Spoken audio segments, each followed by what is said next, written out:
Everyone, सो अभी हम बात करने वाले हैं हमारे नेक्स्ट टॉपिक जो कि है मैक्सवेल बोल्ट्जमैन स्टैटिक्स, कि किस तरीके से हम डील कर सकते हैं मैक्सवेल बोल्ट्जमैन स्टैटिक्स को। हम सबसे पहले बात मैक्सवेल बोल्ट्जमैन स्टैटिक्स हमारी क्या है, क्लासिकल स्टैटिक्स, यानी कि ये किसको डील करने वाली है, क्लासिकल पार्टिकल्स को। अब क्लासिकल पार्टिकल्स हमारे कौन कौन से होंगे, जैसे कि कोई भी गैस का मोलिक्यूल्स जो आइडियल गैसेस हम लेके चलते हैं वो सारे के सारे क्या है हमारे क्लासिकल पार्टिकल्स, ठीक है। सो सबसे फर्स्ट पॉइंट जो कि इसके पार्टिकल्स होंगे वो कैसे होने चाहिए, आइडेंटिकल। अब जैसे हमारे गैस के पार्टिकल्स होते हैं, आप ये तो नहीं बोल सकते कि ये पार्टिकल अलग है वो पार्टिकल अलग है, ठीक है। तो पार्टिकल्स हमारे सब एक जैसे होंगे, सब आइडेंटिकल होंगे। Okay, next, distinguishable particles without spin. आपके पार्टिकल्स आइडेंटिकल तो होंगे कि अगर आपका कोई पार्टिकल ए है तो दूसरा पार्टिकल आपका बी होगा, कि ये दोनों सेम है, इनकी प्रॉपर्टी सेम है, लेकिन आप ये अलग अलग डिफाइन कर सकते हो, इनको डिस्टिंग्विश कर सकते हो कि ये पार्टिकल आपका ए है, ये पार्टिकल आपका बी है। एंड थर्ड थिंग, इनकी कोई भी स्पिन नहीं होती है। जैसे कि हमारे इलेक्ट्रॉन प्रोटॉन होते हैं, उनकी हाफ स्पिन होती है। कुछ ऐसे पार्टिकल्स होते हैं जिनकी फुल इंटीग्रल स्पिन होती है, इन पार्टिकल्स की स्पिन आपकी नहीं होती है, ठीक है।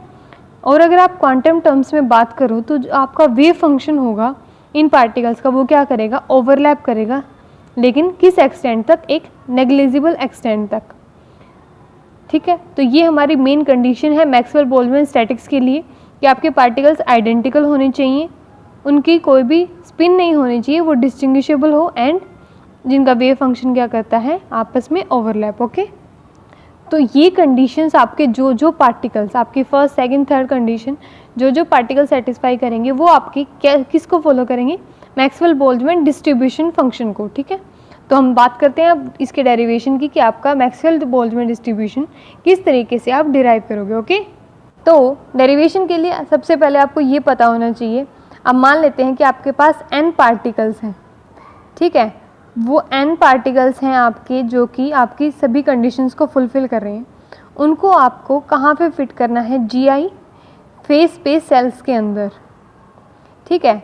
ये आपके फेस स्पेस सेल्स क्या होते हैं, फेस स्पेस सेल्स यानी कि वो स्पेस जिनमें आपको पार्टिकल्स को फिल करना है। जस्ट सपोज कि आपके पास ये 3 बॉक्सेस हैं, ठीक है, 3 बॉक्सेस दिए रखे हैं आपको और इनके अंदर आपको फिल करने हैं कोई भी 3 पार्टिकल्स। अब इन पार्टिकल्स को फिल करने की प्रोबेबिलिटी कैसे कैसे हो सकती है।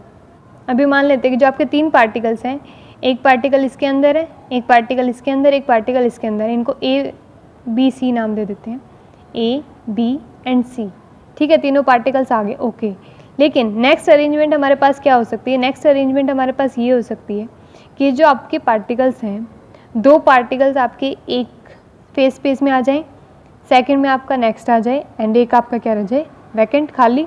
अब सिमिलर कंडीशन और के साथ भी हो सकती है कि जो आपका कम्बिनेशन बने वो आपका AB बनने की बजाय BC बन जाए, ये आपका खाली रह जाए, यहाँ पे आपका A पार्टिकल आ जाए, ठीक है। या फिर आपका क्या हो सकता है कि तीनों के तीनों पार्टिकल्स आपके एक ही में आ जाए, ABC, बाकी दोनों के दोनों स्पेस आपके खाली रह जाए। तो आप कोई भी कम्बिनेशन लगा सकते हो, सभी पार्टिकल्स को अलग अलग भी लिख सकते हो, 2 को कंबाइन करके एक को अलग लिख सकते हो, और किसी भी 2 को कंबाइन कर सकते हो। और यहाँ तो हमने 2 ही पेयर बनाए, एक पेयर AC का बन सकता है, CA का बन सकता है, ऐसे अलग अलग पेयर बन सकते हैं। और एक कम्बिनेशन आपका क्या होगा कि सारे के सारे पार्टिकल्स आपके एक स्पेस के अंदर आ जाएं और बाकी क्या रह जाए, खाली। तो इस टाइप की अरेंजमेंट आपकी क्या होती है, ये आपके होते हैं फेस स्पेस सेल्स, जिसके अंदर आपको पार्टिकल को फिल करना होता है। ओके, तो हम मान लेते हैं कि आपके पास टोटल पार्टिकल्स कितने हैं, n, ठीक है भाई। टोटल जैसे यहाँ पे थे तो टोटल आपके पास n पार्टिकल्स हैं, आप अरेंज कर रहे हो कितने, ni पार्टिकल्स को, ठीक है। अब ni की वैल्यू 1 2 3 कुछ भी हो सकती है। एंड किस में अरेंज कर रहे हो, GI फेस स्पेस सेल्स में अरेंज कर रहे हो। तो आपकी प्रोबेबिलिटी किस तरीके से होगी, आप कैसे बताओगे। एक तो आपके पास n पार्टिकल्स को अरेंज करने के लिए n फैक्टोरियल मेथड होंगे, ठीक है। उसके बाद जो आपके GI स्पेस सेल्स हैं, अब स्पेस सेल्स में आपके पास अलग अलग अरेंजमेंट उतनी ही पॉसिबल है जितने आपके पास पार्टिकल्स हैं। तो इसकी अरेंजमेंट कितनी हो जाएगी आपकी, GI NO5, क्योंकि हर एक पार्टिकल्स के लिए, हर एक फेस स्पेस सेल्स के लिए आप n वेज में उसको अरेंज कर सकते हो, ठीक है। And divided by ni factorial, ni factorial क्यों? क्योंकि आप जितने भी पार्टिकल्स को अरेंज करोगे उनको आपस में भी तो आप अरेंज कर सकते हो ना।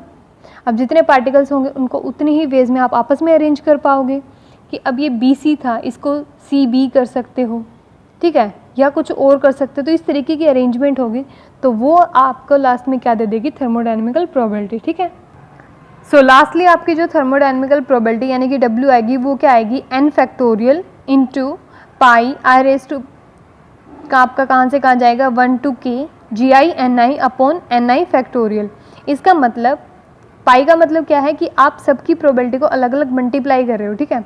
ये समेशन I to k जा रहा है यानी कि आप एक फंक्शन के लिए लेके चल रहे हो इस फ्रैक्शन को, फिर मल्टीप्लाई में सेकेंड फंक्शन, मल्टीप्लाई में थर्ड, यानी कि सबकी प्रोबेबिलिटी को आप क्या कर रहे हो? आपस में मल्टीप्लाई कर रहे हो, क्योंकि आप प्रोबेबिलिटी को ऐड कैसे करते हो? आपस में मल्टीप्लाई करके, ठीक है। तो हमारे पास कितनी आ जाएगी? टोटल प्रोबेबिलिटी, ठीक है। अब यहाँ पे एक बात नोट करने की क्या है, जो कि अभी हमने डायग्राम में भी देखी कि एक सेल यानी कि एक phase space cell can contain 0, 1 और एनी नंबर ऑफ पार्टिकल्स, कि आपका एक फेस स्पेस सेल्स आपका 0 पार्टिकल भी रख सकता है, 1 भी रख सकता है, ये कई सारे particle, any number of particle भी रख सकता है। क्योंकि ये कंडीशन अलग से क्यों बताई गई? क्योंकि जो नेक्स्ट आपके स्टैटिक्स आएंगी यानी कि फर्मी या बोजोन वाली, तो उन दोनों में क्या होता है? कंडीशन होती है कि एक फेस स्पेस सेल्स के अंदर आपका एक ही पार्टिकल आएगा, लेकिन यहाँ पे ऐसा कुछ नहीं है। आप एक के अंदर बहुत सारे फिल कर दो, बाकी को खाली छोड़ दो, कोई दिक्कत नहीं है। ये सब के अंदर एक एक कर दो, कोई इशू नहीं है, ठीक है। ओके, सो अभी हम बात करते हैं steps to find Maxwell Boltzmann relation. आपके क्या क्या स्टेप्स फॉलो होंगे मैक्सवेल रिलेशन निकालने के लिए? सबसे पहली बात, आपके पास प्रोबेबिलिटी आ चुकी है जो कि क्या है? n फैक्टोरियल पाई, जिसकी वैल्यू 1 से k तक जा रही है, GI upon ni factorial. So step by step चलेंगे, बहुत ही ईजी है, सब समझ में आ जाएगा। स्टेप 1 आपके पास क्या है? आपको क्या करना है? Taking logarithm on both side. जो आपकी ये प्रोबेबिलिटी आई है, आपको सिर्फ क्या करना है? इसका दोनों साइड लॉग लेना है, ठीक है। तो हम यहाँ पे लॉग लेंगे तो क्या हो जाएगा? log W, जो कि किसके इक्वल आ जाएगा? आपका n फैक्टोरियल है तो log n फैक्टोरियल, एंड जो आपका पाई है ये किस में चेंज हो जाएगा? फिर समेशन में, प्लस समेशन आपका i is equals to 1 to k। Summation के बाद हम अंदर वाली टर्म्स देखेंगे GI तो जो भी पावर में होता है वो आपका क्या हो जाता है आगे? तो ni log of GI, and जो हमारे डिवाइड में होता है उसको हम लोग में किस में लिखते हैं? माइनस में। सो में आपका log ऑफ ni फैक्टोरियल, ठीक है। सिंपल आपका ये आ गया, ओके। तो अब इस इक्वेशन को आप अलग अलग समेशन में भी लिख सकते हो। समेशन में कैसे?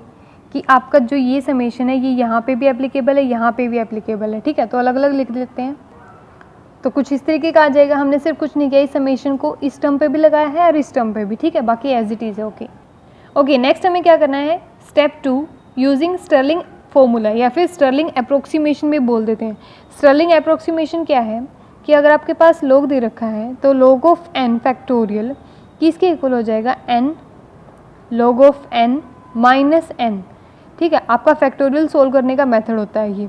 सो आपको सिंपल ये फॉर्मूला लगाना है आपकी ऊपर वाली इक्वेशन में, जिससे आपके पास क्या आ जाएंगी? ये जो फैक्टोरियल है आपके दो टर्म्स में ये हट जाएगा, ठीक है।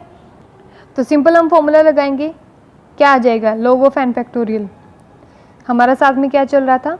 log ऑफ w, ठीक है। सो log ऑफ w आपका किसके इक्वल आ जाएगा? n log n minus n, क्योंकि आपका log ऑफ n फैक्टोरियल हमने देखा अभी अभी किसके इक्वल है, ठीक है। उसके बाद जो नेक्स्ट टर्म है उसमें फैक्टोरियल नहीं है तो वो एज इट इज़। तो ये जो टर्म है हमारी ये हम एज इट इज़ लिख लेंगे, i is equals to 1 to k ni log of GI, ठीक है। साथ में हमारा क्या आ जाएगा? जो log ni फैक्टोरियल है, अब यहाँ पे भी स्टर्लिंग अप्रोक्सीमेशन लगेगा। कैसे? Minus of i is equals to 1 to k log ni factorial की जगह, अब ये कैपिटल था तो हमने क्या यूज़ किया? Capital N।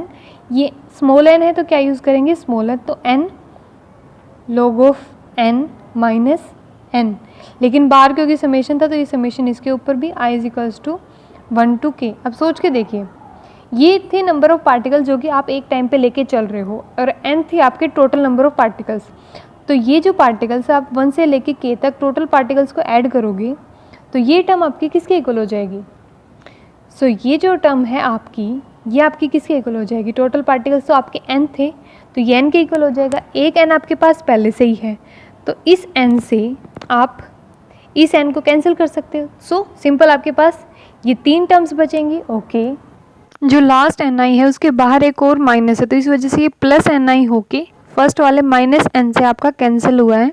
ठीक है, तो minus n and plus n। ठीक है, तो सिंपली हमने इन टर्म्स को लिख लिया, n को हमने आपस में कैंसिल कर दिया। अब एक बात का ध्यान रखना है, यहाँ पे जो आएगा वो n i का रिलेशन ही आएगा। स्टेर्लिंग अप्रोक्सीमेशन से i कैंसिल नहीं होता, सिर्फ फैक्टोरियल कैंसिल होता है। ठीक है, तो आपका ऊपर रिजल्ट में यहाँ पे ni था, तो क्या खुलेगा ni log of ni minus ni। ठीक है, ठीक है, तो ये आपका सोल्यूशन आ गया। ओके, नेक्स्ट आपको क्या करना है, differentiate the equation taking gi constant. ठीक है, आपको इक्वेशन को डिफरेंशिएट करना है gi कांस्टेंट लेके। अब gi के साथ साथ एक और फैक्टर यहाँ पे कांस्टेंट है, वो क्या है, n।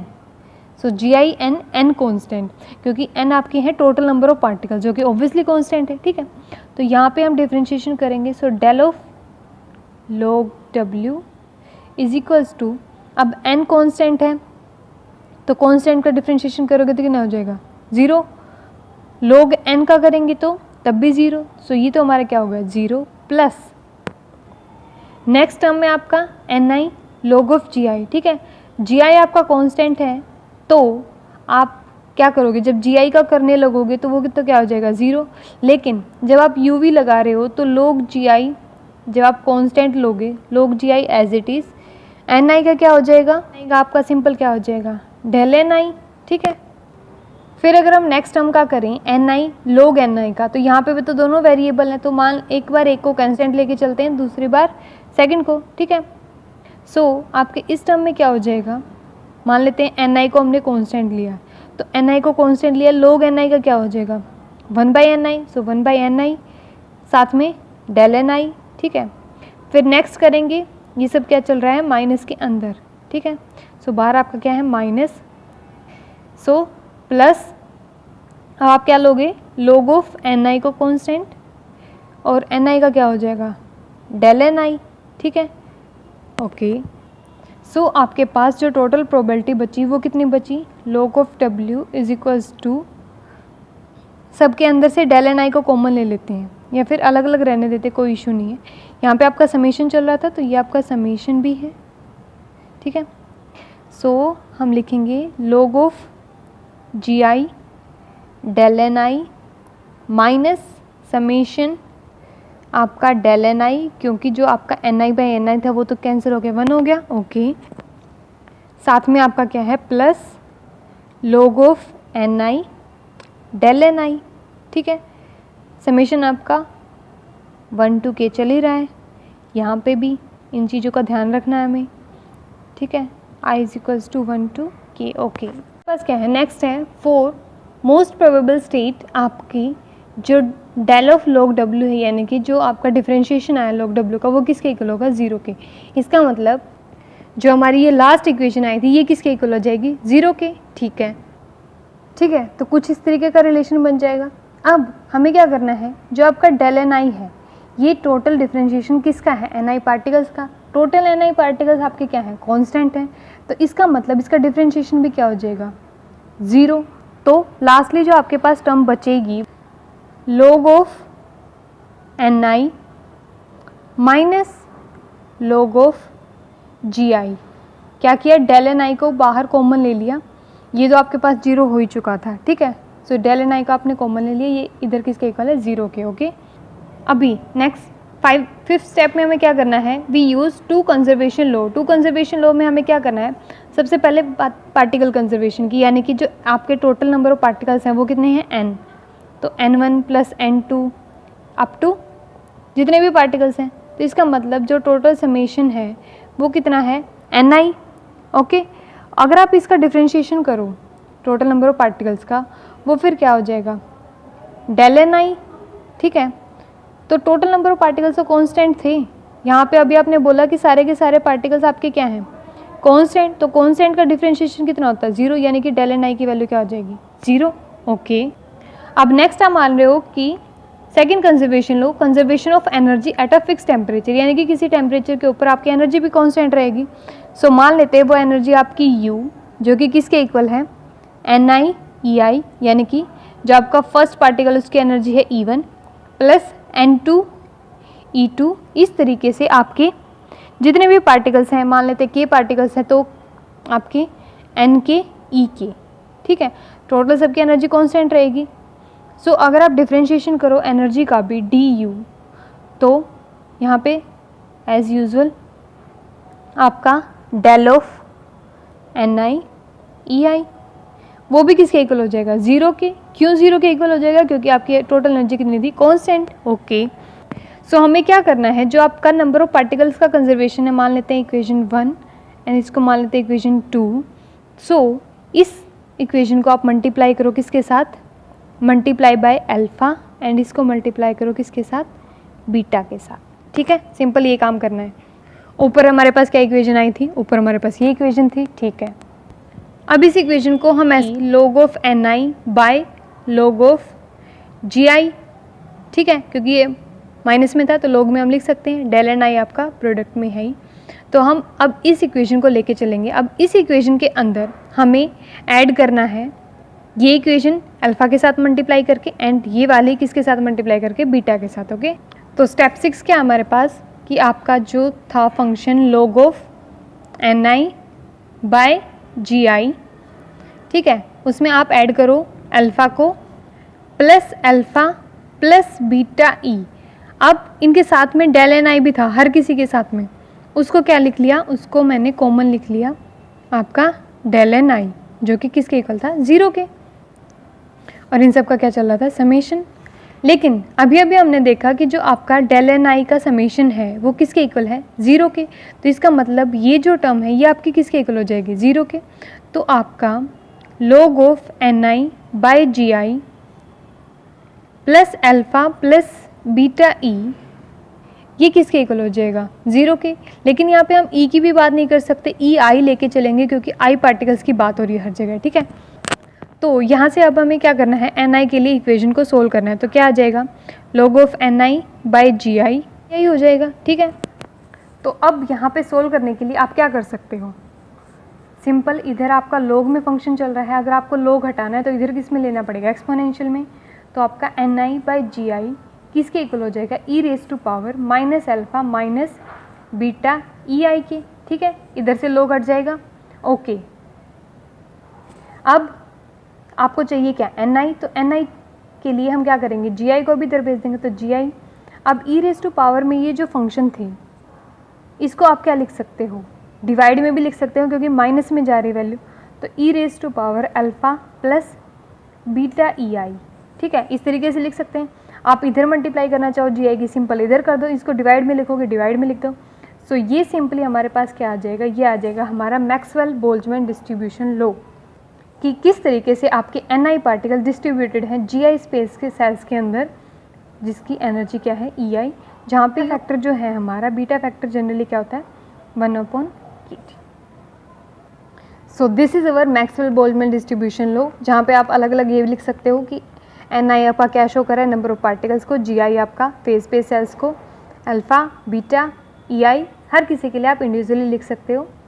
सो ये था हमारा Maxwell distribution law. I hope समझ में आ गया होगा, लेकिन कोई भी डाउट है तो आप पूछ सकते हैं। तो मिलते हैं नेक्स्ट लेक्चर के अंदर कुछ और टॉपिक्स के साथ, तब तक के लिए bye bye, take care, thank you very much.